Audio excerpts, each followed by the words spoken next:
So we actually recently just started a program called the Coaches or Future Coach Mentorship. And it was a player of mine that I started coaching when she was about 9.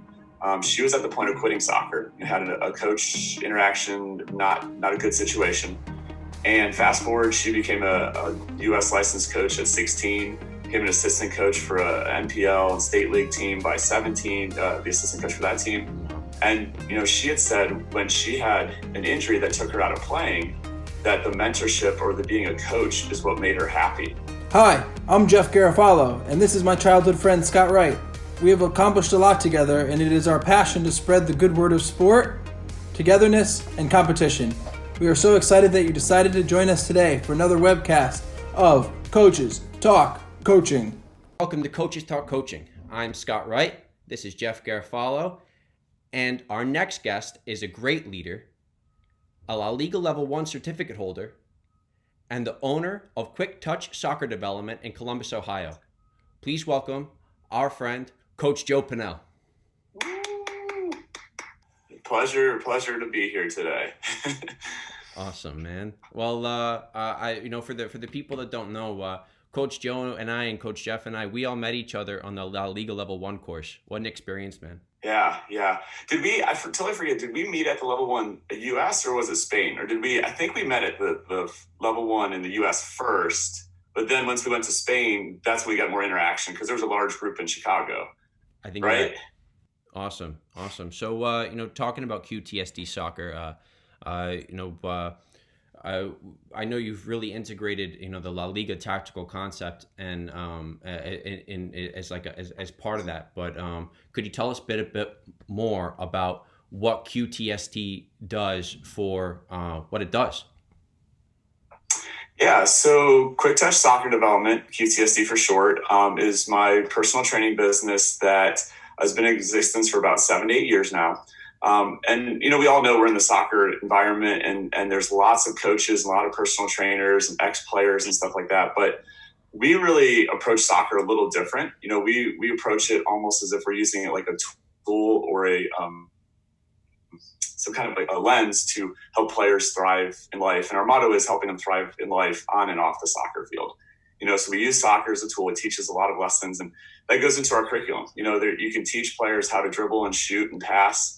But there's so many other lessons that the sport can teach. You've got loyalty, perseverance, dedication, all those kind of things that are going to, also translate into their school lives, their work lives, their family lives. And so we go a little bit above and beyond in a lot of our aspects. And so when we did the La Liga course, I think that kind of started to open my eyes a little bit to what soccer could be. We come back here as it just practices, we've been doing private training one-on-one stuff for a long time. And we started finding out that players were struggling to go from, you have your private training here and you have your team, practice or games and leagues and seasons here. And there was this big gap between it. And we kept finding players that would do really well in private sessions. They would get the concepts and they would be, improving. But then we would hear back from them, I went to practice and I was too nervous to try what we did, or my coach told me, don't take those risks, or, whatever it is.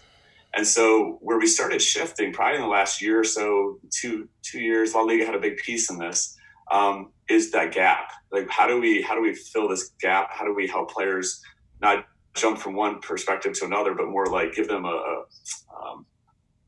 canvas to work with, an environment of like-minded players and people who train hard, but there's no politics. There's no club associations. There's no playing time worries. And it's gone well. We're starting to see where it's a total thing. And honestly, when you go overseas, you look at a lot of the top clubs, that's what they do. Lionel Messi has his own private trainer. He does team trainings and he does some small group stuff. And that's just one, high-level player in the world. But so that's what we do. We mix in some private trainings, we do some camps. I don't know if you want to talk about the project for the mentorship or save that till a little later or... It's organic now. Let's talk about it. Okay. What is that? So the other part too is coming back from overseas. One of the, passions is, and I'm sure you guys all share this, is we want to see soccer get better in America, right? Mm-hmm. And that's going to take generations. We're not going to come back and, change the U.S. soccer landscape in one lifetime. But if we can start helping the next generations, that's a huge deal. Help one player now that's a high schooler, and when they have kids, all of a sudden they're going to know what soccer should look like, and then they can be coaching. And it's kind of like a down the line generational. So we actually recently just started a program called the Coaches or Future Coach Mentorship. And it was a player of mine that I started coaching when she was about 9. She was at the point of quitting soccer and had a coach interaction, not a good situation. And fast forward, she became a U.S. licensed coach at 16, became an assistant coach for a NPL and state league team by 17, the assistant coach for that team. Wow. And, she had said when she had an injury that took her out of playing, that the mentorship or the being a coach is what made her happy. It like kept her connected to the sport. It made her feel more valued, even more than a player sometimes. And so she, we were just talking after a session, she became one of my QTSD coaches, and one of my prouder moments. Right? It's kind of fun to see someone come up from, that to where they are now. And she said, well, could we create a program to help the next generation of this? And so we did it. We tried it where it was a free program, 8 weeks. We let kids basically apply like a college scholarship. They had to apply, write an essay on why they wanted to be part of it, what it would do for them, what it would do for their community. And we thought we'd get, 7 to 8 applications. We got around 25, 30. That's and awesome. We ended up taking 8. Yeah, it was crazy. It was kind of cool because all of a sudden, like within 48 hours, our inbox just started filling up. And we're like, whoa, wait, what's going on? So we had 8 kids go through it. Yeah. And the part that we loved the most was, you have a lot of programs to do mentorships and they're all good, but a lot of times it'll be just, kids taking care of the juniors academy, the 4 and 5-year-olds, or, having them just come in and assist and just put cones down and pick up. And we put them in charge of setting up sessions. We went over psychological aspects. And then they actually trained with us as coaches and trained us. And it was kind of fun, being the owner of a company, having a high schooler create a session and then run you through it. A, it's just fun, right? Because even though we're coaches, we're still players. Yeah. And B, it gave them some ownership. Oh my goodness, this guy or this girl who I've been looking up to for so long, now I have to run them through. And so it's just a really kind of a very fun, organic, I like that term, organic experience. And we're going to do it again this spring. So we'll see if it seemed very much a lot of excitement coming into it. But, at the end of the day, it wasn't something that made us money. It was something that we just wanted to do that would be better. So, yeah, so that's kind of us in a nutshell. Private training, academy training, mentorship. So that's awesome, man. Well, I hope this video, again, the cumulative objective is to support you and support QTSD and to really, help you achieve higher levels. And, we do believe that as you rise, we'll rise. And that's the team objective there. So, thank you so much. Appreciate it. Just to talk a little bit more about LaLiga, who would you say who would you say was the coach and the environment that you best jibed with? Ooh, honestly, out of all of the programs that we talked with and the presentations that we had, it was all great, and I love the LaLiga instructors because we've seen them. You guys have we've kind of built some relationships. I'll still keep in touch with Hugo over email sometimes and things like that. But I think Mallorca was my favorite club. And I think they're in the second tier, if I'm not mistaken. I don't think they're first tier. I think that's the club that Kevin Nash is invested in, if I'm not mistaken. And they impressed me the most because they knew where they were in the whole big scheme of things. You guys remember that one conversation talking about how the smaller clubs actually compete against the Barcelonas, Real Madrids, the Atleticos because they don't have the money? And Mallorca made some comment about the way they set up their program, that players who came through there, they had like a 1 or 2% turnover that wanted to leave to go to the higher levels because it was such a loyalty and such a well-run, and the kids were set up for success if they didn't make the team the next year. They were psychologically prepared. They were, all this stuff. And it just sounded like a very good, well-knit family. And so that was one of my favorites. I'm looking at some of my notebooks right now. I have 5 full notebooks, just notes. And that's the one that I starred first and foremost. So I can't give an instructor, but I will say that was the program that impacted me a lot. What about you guys? What were some of the ones that you guys stood out to you? Gary, why don't you go, man? It's a great question. There's so many. It's difficult to pick out one that stood out. I also enjoyed the Mallorca presentation, but It was, I believe, Celta Vigo. Yeah, I love Celta Vigo. Celta Vigo. I think they had a looks similar so beautiful. feel to Mallorca. It was very family oriented, competing against the top clubs, but producing players that are on the Spanish national squad.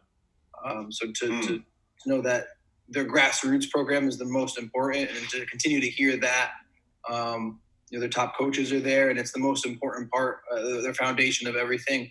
Just reaffirmed for me that the grassroots and the developmental side is just as important as the top squad.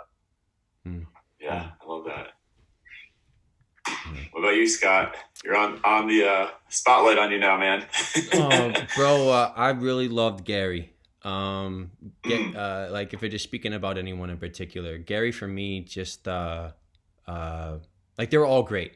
Everyone was great. Yeah, everyone was great. But Gary just he had like a sensei-ness to him. Like someone that you'd want to spend more time with. Like I love Cobra Kai. He like a Mr. Miyagi. Like that. Like if you ever had an issue and you needed to just go to someone to try and figure out what you should do next, like Gary, I felt like he was going to give you I felt like he would give you a great answer. Do you guys know his one quote? And I literally found myself after a couple of the courses coming home and I started saying it in my training. Wow. You remember he was like, "Hey-o," and then "my friend." Everything he said. Yeah. Oh, bro, man. You know what?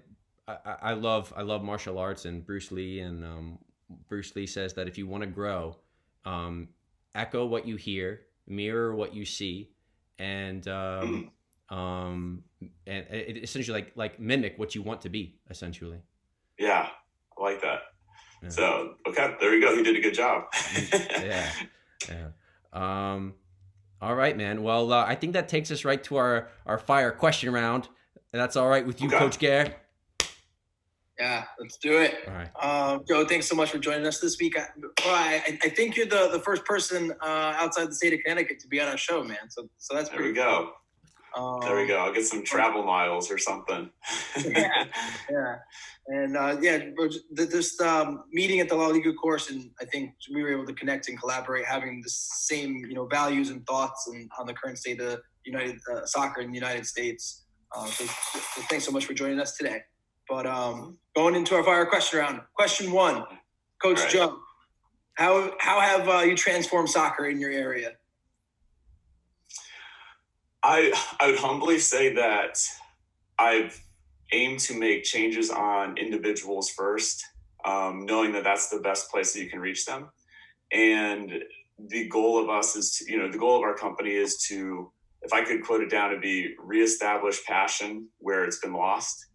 And I think that's the bigger part, and with that, just like anything else, if you instill passion and you care about the individual and those things, the more they want to be in that environment, and then, winning happens. That's kind of like that development idea. It's the development happens first, the winning second, but they're both fun. But if you skip the development and only go for winning, it's not fun, So that's what I would say. I would say the individuals, and talking to families. And, it's kind of funny. Sometimes I'll hear things like, "Oh, you're that QTSD guy." I'm like, how do you know me? Because you just downplay a lot. You don't know who you're really talking to. But yeah. So yeah. That's powerful, man. Talking about passion and working directly with individuals, that carries a lot of weight. That's awesome. Second question: as a player, I don't know too much about your playing background, but who was your greatest teammate when you played, and why was he? Well, actually, so not to go into a long answer for this, but my business partner that started the company with me I met him through high school soccer. And we weren't necessarily the best friends. We were just friends through soccer and stuff like that. And then he had the chance to go. He went and played some D1 ball, went overseas in Croatia. And long story short, he was a top player in the nation all through high school. And came back and basically told him, "Hey, you play like an American. Go home. We don't need you."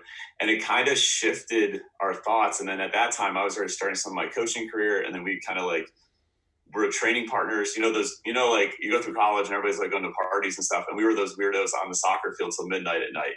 We're out there training and just, it's our thing. We're having fun experimenting and figuring new drills and stuff.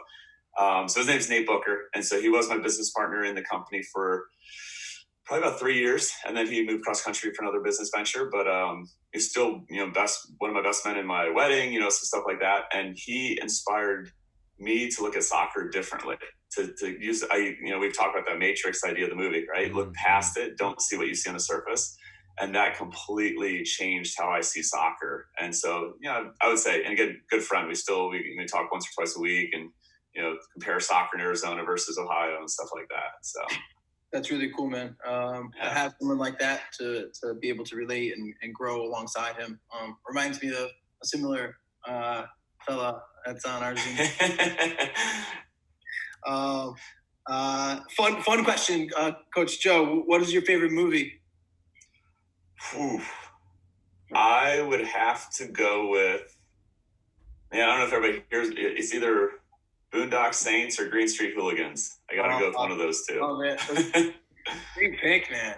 Love it. Have you guys ever seen Goal? I got to watch Greens. What's that? What's that? Ever seen Goal? It's a Sylvester Stallone movie. Sylvester Stallone. It's a World War II soccer Sylvester Stallone movie. Wait, what's it called again? Goal. I know there's another Goal one with like the I think it's Goal. Young guy. I think it's Goal. I could be wrong, but it's a World War II concentration camp movie. A bunch of American soldiers get captured in Germany, Nazi Germany, and they have to fight. They have to create Pele's in it, and Michael Caine. You'll have to send me a text on that. I will put that on my list of things to watch. That actually sounds pretty intriguing. Yeah, Sylvester Stallone's a goalie. It's freaking. Oh goodness gracious! Yeah. Oh, it's phenomenal. It's phenomenal. Sorry, don't mean to interrupt. Question 4. Actually, I got one more for you. Have you guys seen Pilata? No. So I highly recommend it. And to any of our watchers, listeners, it's a documentary that came out maybe about 4 years ago. And it was 2 college students, this guy and this girl who were dating, and they were D1 players or something, and they were ending their careers and they didn't know what to do with soccer anymore. And so they did this travel the world project where they visited almost, I think it was 20 different, maybe 20, 25 different countries, and documented how soccer is there. And it is so eye-opening. They went to, World Cup, it was World Cup South Africa was happening, and they couldn't get tickets because of scalpers. And they went behind the stadium and all the construction workers were playing. And then they went to the Middle East where women weren't allowed to play soccer. And so the girl was trying to get in. She had to disguise herself. It was just such a great, I would highly recommend that, Pilata. Yeah. That's awesome. We'll have to watch that. Awesome. Question number 4. So Joe, we talked about that we went to the La Liga course, but if you could specifically, what is one thing you took away from La Liga that you continue to use in your practice sessions? Oh man, that's a good one. I probably should have looked at the list you sent me. Or it could be more broad as well. Just one thing that you really took away that you continue to use to this day. I would say I'm going to have to do 2 things on this one. I would say 1, the individual matters. In the big picture of all the chaos and leagues and politics and organizations and all that stuff, you have to remember the individual. And that means you have to, as a coach, sacrifice a lot. You sacrifice a lot of your time, your emotional reserves, just so much to get these kids to be better as people. So, and that's what came across in the clubs, because you think that organizations can't do that because it's too big, or you got this club or that club, but you look at them and they pull it off at some of the largest scales in the world. I would say that, and I would say coming back.